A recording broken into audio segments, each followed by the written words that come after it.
Welcome to I Care for Billion. This is Dr. Ali. Today we are talking about the topic which is highly requested and recommended: blockchain in healthcare.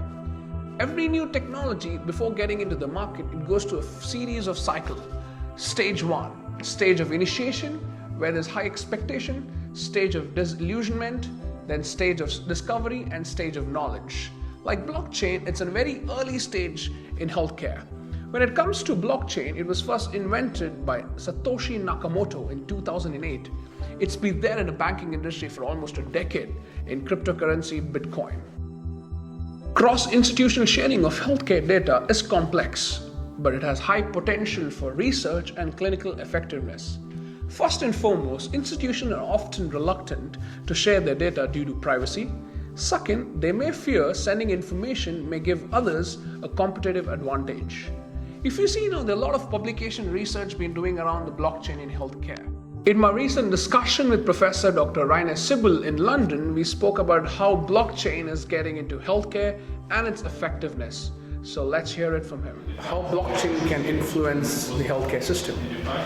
Please. Well, I think it starts first with what is my understanding so far from IT-driven innovation under this umbrella of blockchain. To my understanding, it's a new technology to improve data security and decentralized big databases. And that was used first in this finance area where you trade with currencies and stuff like that, even these artificial currencies, and how to secure that the value of this currency is guaranteed. If you transfer that to healthcare, of course there are several area of applications where we can think of that this technology of increased data security is of value. We have several areas in healthcare where we have big data bases. If you think about health insurance companies, for example, if you think about pharmaceutical product, if you think about patient-related health information, all there in that areas we collect a tremendous amount of data which is saved somewhere. And in every country, one of the key questions for all these e-health technologies is how to guarantee security of this data. Data security is a big issue for these big database questions. And blockchain offers a technology exactly to increase the level of security for big decentralized databases. And therefore, I think it makes a lot of sense. What we see in healthcare so far are first applications in certain areas. One area is electronic health records. So they are saved in different decentralized places. Every hospital is contributing to these records and so on. And again, it's a key question how to secure the data, the content in that databases. And blockchain is one of the technologies which, to my knowledge, is applied in this context. Another area could be supply chain management, coming to the topic of this module. One key question, if you think about pharmaceutical products and the question of safety of pharmaceutical drugs, is also to follow up where are these pharmaceutical products coming from, to follow up the supply chain.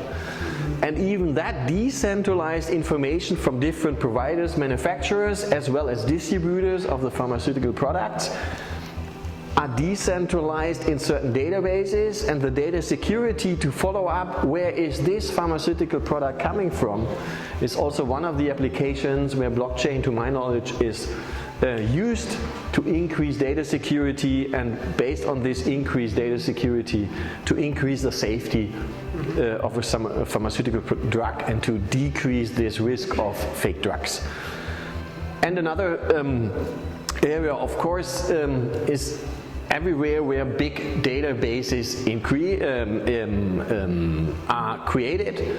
And one area which is also in discussion are clinical trials, because also clinical trials are creating a lot of data, and again this data security issue is one of the crucial challenges. And even there blockchain could be an answer to that question of how to secure the data collected in different places in a context of clinical trials. Now, what you have to understand is blockchain is solving that by, it's not a central, you don't have to have a centralized database where everything comes in. Blockchain is a technology which enables you to access decentralized databases, but to secure the data. Okay. So that you can follow up who has changed the data, who has saved the data, where is the data, and stuff like that. So it's a decentralized approach. That is one of the benefits. You don't have to bring everything together into one place, so to say, but the data security is guaranteed based on this blockchain technology. Yes. Do you think there's a huge amount of cost also in that when you want to have this kind of technology, almost every hospital? Because blockchain won't work in 2 or 3 hospitals. It doesn't make sense. Blockchain means that has to be all over the city or maybe state or country. So it's a huge, again, healthcare cost. Well, in that sense, I'm at least optimistic in sense of these kind of technologies, if they really show their benefit, if they really work, if we start to trust into these technology.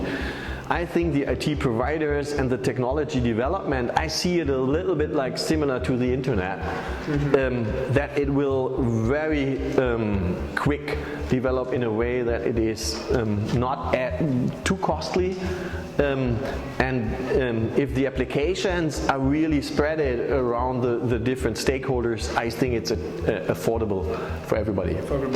Do you think any challenges that might face over a course of time, you would think? Yeah, I think what is clear at first, it is increasing data security, but that does not mean that it is perfect. Even there, if that application becomes popular, I'm sure people will try to challenge that technology. That is one thing. The other thing is it's data security. It's not data quality.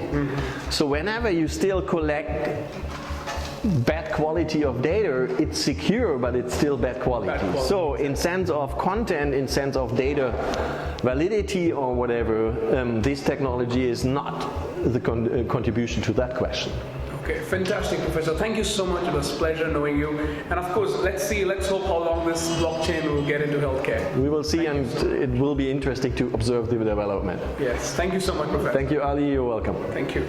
With rapid improvement in computational power and machine learning algorithm, blockchain technology can help facilitate a mechanism to compensate artificial intelligence. For example, let's take an instant that once we develop a machine learning algorithm that can read a CT scan and a radiological image, which can predict diagnosis, which may take a lot of time to develop. But once it's developed, it's easy to execute. Before we come to the end of the video, it is safe to say that the cost of healthcare services across the world are on rise. Administrative expenses are the largest contributor. The cost in maintaining the current framework and old technologies are also quite high. Implementation of blockchain can be more faster, cheaper, and safer. As rightly said by Professor, that having a huge amount of data which is secured with bad quality make no sense. At the same time, if you see the recent trend, a lot of healthcare companies have already introduced blockchain. As blockchain is a very initial stage of process where it might take a lot of time to come into the whole process, to put a more light to it, to know better challenges, and of course the better use of it. But in the end, I would like to conclude saying it's the combined effect of the industry and academia can bring up the potential of blockchain technology in healthcare. Thank you for watching us. Like, share, and subscribe to our video. What we believe in IK for Billion is knowledge has to be shared and passed on. Thank you and stay healthy.